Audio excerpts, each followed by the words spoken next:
दोस्तों, शिव पार्वती का विवाह संपन्न होने के बाद शिवजी अपने नवविवाहित पत्नी को साथ लेकर कैलाश पर्वत लौट आए। वहां नंदी ने पहले से ही तैयारी कर रखी थी।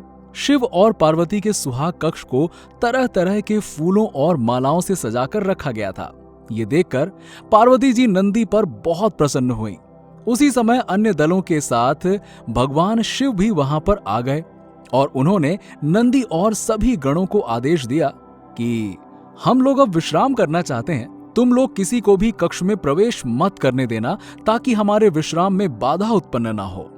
शिव के विवाह का समाचार पाकर असुरों का राजा तारकासुर प्रसन्न हो गया। उसे प्रसन्नता इस बात की नहीं हुई कि शिव विवाह बंधन में बंध गए, उसे इस बात की प्रसन्नता हुई कि शिव विश्राम कर रहे हैं। तारकासुर के उत्पातों को रोकना मुश्किल है और उसे रोकने वाला भी कोई मौजूद नहीं था। अवसर का लाभ उठाकर तारकासुर ने उत्पात मचाना शुरू कर दिया। वो ऋषि मुनियों को परेशान करने लगा। वो यज्ञ में बाधा डालता, यहां तक कि हवन की सामग्रियों को भी फेंक देता। उसे देवताओं को तरह तरह से सताने में आनंद आता था। देवता तारकासुर के उत्पात से त्राहि त्राहि कर उठे। तारकासुर ने देवराज इंद्र को उनके सिंहासन से हटाने के लिए और छीनने का निश्चय किया। देवताओं को जब उसके इस निश्चय का पता चला तो वो चिंतित हो उठे। इस भयानक स्थिति को देखकर देवता सृष्टि रचयिता ब्रह्मा की शरण में पहुंच गए। सभी ने ब्रह्मा जी से प्रार्थना की, भगवान अब आप ही हमें बचा सकते हैं और धर्म की रक्षा कर सकते हैं। तब ब्रह्मा जी ने कहा कि तारकासुर के कृतियों पर अंकुश लगा पाना मेरे बस की बात नहीं है। यदि ये कार्य कोई और कर सकता है तो वो है शिव जी। देवताओं ने नंदी को तारकासुर के आतंक के बारे में बताया और बोला कि ये बात जरूरी है, आप सूचना दे दीजिए शिव जी को, हमारा उनसे मिलना अत्यंत आवश्यक है। देवताओं और अन्य गणों ने देखा कि नंदी उन्हें किसी भी परिस्थिति में मिलने नहीं देंगे, तो वो सृष्टि के पालन करता भगवान विष्णु के पास पहुंचे। विष्णु ने देवताओं को परामर्श दिया कि वो मिट्टी के आर्थिक लिंग तैयार करें और पंचाख मंत्र की जाप करें और शिव जी को आह्वान करें। देवताओं ने मिट्टी के पार्थिव लिंग को तैयार किया और हर हर महादेव का उच्चारण करते हुए पंचाख मंत्र का जाप करना प्रारंभ किया। देवताओं के जाप का स्वर सीधे सुहाग कक्ष तक पहुंच गया। ये उच्चारण सुनकर शिव व्याकुल हो उठे। व्याकुलता से वो पार्वती जी से बोले, मुझे देवगण बुला रहे हैं। पार्वती ने पूछा कि कौन है ये भक्त, क्या आपका तत्काल जाना आवश्यक है? ये सभी भक्त देवता गण हैं और संभवतः किसी संकट में घिरे हुए हैं और पंचाख मंत्र का जाप करते हुए मुझे आवाज दे रहे हैं। उन्हें मेरी सहायता की आवश्यकता है। पार्वती ने बोला, मुझे भी आपकी आवश्यकता है।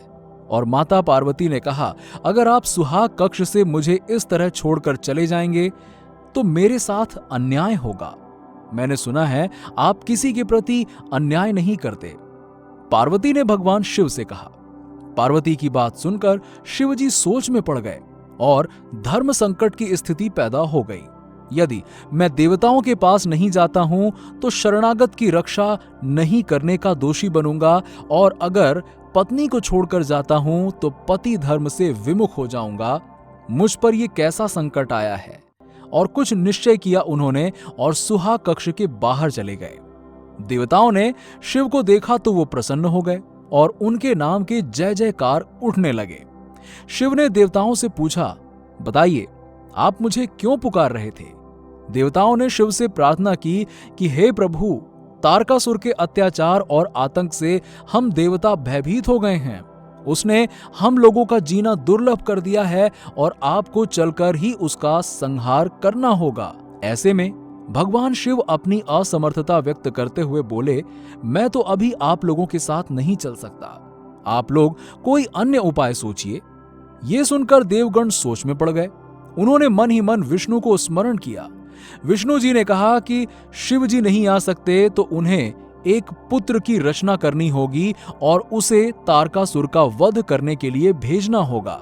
देवताओं ने शिव से अनुरोध किया, भला शिव भक्तों की बात को क्यों टालते। उन्होंने अपना वीर्य अग्निकुंड में छोड़ दिया और उस अग्निकुंड से एक बालक का जन्म हुआ। ब्रह्मा ने स्वयं प्रकट होकर उस बालक की कुंडली बनाई और बालक का नामकरण किया कुमार कार्तिकेय। उन्होंने कालांतर में असुरों का वध कर देवताओं को मुक्ति दिलाई। जब पार्वती जी को पता चला कि शिव जी ने अपना वीर अग्निकुंड में अर्पित कर दिया है तो वो क्रोधित हो उठी। उन्होंने देवताओं को श्राप दे दिया। आप एक नवविवाहिता पत्नी की सैया से उसके पति को बुलाकर उसके वीर का दान मांगा। मैं आप सभी को श्राप देती हूं कि आप सभी कभी भी संतान का सुख नहीं कर पाएंगे। देवी पार्वती के श्राप से सभी देवता घबरा उठे क्योंकि उन्हें इस अनहोनी का अनुमान नहीं था। शिव से प्रार्थना करने लगे कि शिव देवी पार्वती का क्रोध शांत करें और उनके श्राप से हमें मुक्ति दिलाएं। शिव ने कहा कि मैं ये वचन तो नहीं दे सकता, लेकिन आपको देवी पार्वती की पूजा अर्चना कर उन्हें प्रसन्न करना होगा। देवताओं ने देवी पार्वती को प्रसन्न करने के लिए पूजा प्रारंभ की। उनकी प्रार्थना से देवी पार्वती प्रकट हो गईं और बोली, जब हमें और शिव को संतान प्राप्ति हो जाएगी तो आप लोग इस श्राप से मुक्त हो जाएंगे। दोस्तों, अगर आपको ये वीडियो अच्छा लगा हो तो वीडियो को लाइक करें, शेयर करें और हमें कमेंट करके बताएं कि आप अगली वीडियो किस टॉपिक पर देखना चाहते हैं। ऐसे ही वीडियोस देखते रहने के लिए हमारे चैनल को सब्सक्राइब कर लें। मिलते हैं आपसे नेक्स्ट वीडियो में, तब तक के लिए नमस्कार।